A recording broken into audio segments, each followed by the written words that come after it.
Does this question annoy you? Why did you go alone? Don't you have anyone to go with? Or even worse, are you okay?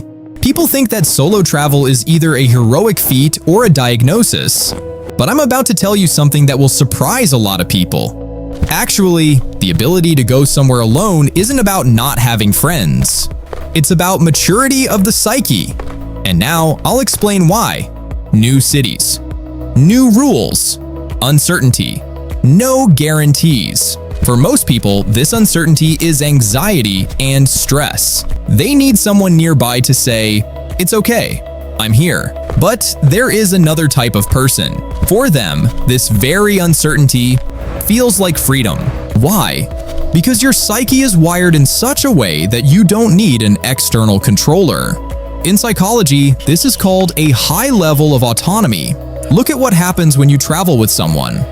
You coordinate the pace, you scan your companion's mood, you compromise on your own interests. Your attention is split.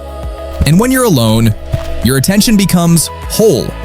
You notice the architecture, the textures of the walls, the sounds of the city, and, most importantly, you start to hear your own thoughts. For many, this state is unattainable. They are afraid of silence. But for you, it's a resource. Let's destroy the main myth. Loving solo travel doesn't mean avoiding people. More often than not, it means you know how to be with yourself. Without anxiety, without distractions, without fear of silence. And this, is quite rare. Because many people run from loneliness, not because they don't like silence, but because in the silence, what they're used to running from surfaces. But you don't run. From a psychological point of view, people who like to travel alone have three qualities. They are calm about uncertainty. They can regulate their own emotions.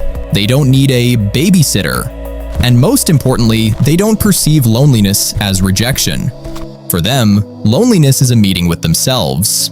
In a culture where we're constantly being sold the idea that you must be in a couple, you must be in a group, the choice of solitude looks radical, but sometimes the strongest connection in your life is the connection with yourself, standing in the middle of an unfamiliar city, without trying to impress anyone. So, if someone looks at your one-way ticket with bewilderment, just smile. You are not alone. You simply know how to be with yourself. And that, is the ultimate skill. If you recognized yourself, write in the comments, where did you go or want to go alone? Maybe it was some special city.